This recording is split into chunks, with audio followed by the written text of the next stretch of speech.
A lot of stuff high school students deal with is a lot of peer pressure, I feel like, because they always feel like they need to fit in, so they always, cool kids are doing this, so they want to do it too.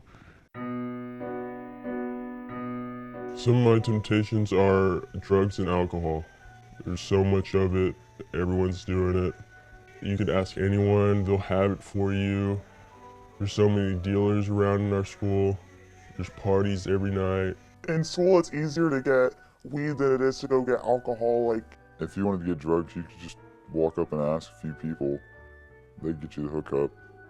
Well, I actually know a few drug dealers that went to my high school. call up a guy and they come and drop it off at your house and stuff. Like, that's... I'm dumbfounded. I mean, really, I think that the culture's changed, and I'm not even that old. A gram costs like $20. A gram of like weed costs $20, and like so a lot of kids will sometimes like ask their parents for $20 to go out to eat, and they'll go buy weed instead and stuff like that.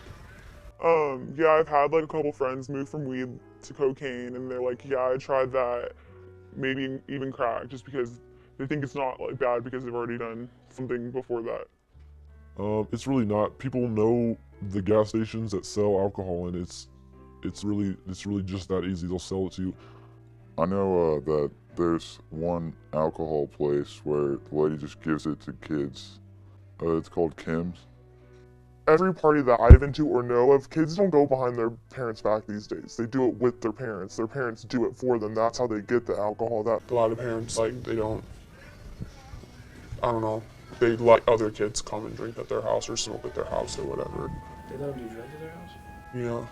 To have a party, it's, hey mom, is it cool if we have people over this weekend? Sure, what kind of alcohol do you want? Like, Yeah, actually, recently this homecoming, there was a party that the parents were just gonna provide alcohol as long as no one drove and no one, I don't know, I think it's just if no one drove home. well, pretty much everybody in my grade is having sex. Everybody's doing it. I saw some boys pressuring the younger girls, and so they're just like, oh, older guys, you know, so they just kind of give into it. I've had a guy push it before, like, just kept asking, but it wasn't for sex, it was for like they'd ask for that over and over again. It's weird to be a virgin now rather than not be a virgin. Yeah, it's just like, okay, like, who cares? Like, it's just like, and everyone does it kind of thing. Like it's really no big deal. Like you went to a party and you hooked up with someone, it's not even that big of a talk anymore. Porn is very easy to come by with all the internet, especially the technology, like just internet in general. When you get it on phones, just about anything with technology. Yeah, porn is something I've struggled with. I think it's extremely easy to come by. All it really is a little Google search in the right-hand corner. Hi, my name's Terrace Clayton.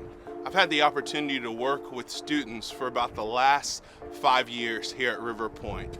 Currently at River Point Church, we have the opportunity of seeing a number of students. Currently, both middle school and high school students, 30 different schools are represented. And it's a great opportunity for us to show up in their life. I want to introduce to you right now the new pastor of student ministry, my friend, Tim Reese.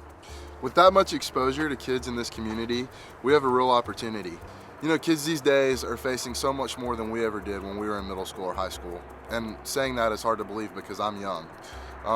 But I believe that's what makes it so important for us to show up in their lives, to walk through life with them, to be an adult friend that can live out and show the gospel to them. How would you say that River Point's played a part in your faith and in your life?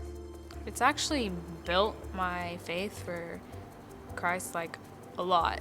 Well, River Point has pretty much guided me into the point where I could go out on my own and teach about God. And recently I started volunteering on the media team, and it's been really fun. After we started coming to this church for a while, I saw my dad when he was growing spiritually. Well, when I saw my dad growing more spiritually, I felt that I wanted that for me too. By us showing up in their life, I think it provides a sense of hope and a sense that they don't get to see in everyday life. I feel like River Point provides me like a very good place to meet people. Going to high school service with a bunch of people my age who all feel the same way, or they're building up towards the same thing, and all wanting to hang out together on Sunday nights is just an awesome thing. It makes me want to get into it more, and it's a great place to providing me to talk to kids my age about the same problems we're all having. We've seen an increase in baptism and a lot of great things, but there's still a lot of work to be done. And we're excited about that work. We feel that there's a great opportunity to have a huge impact in the lives of kids. And that's why we're so intentional about showing up in their lives and representing Jesus Christ.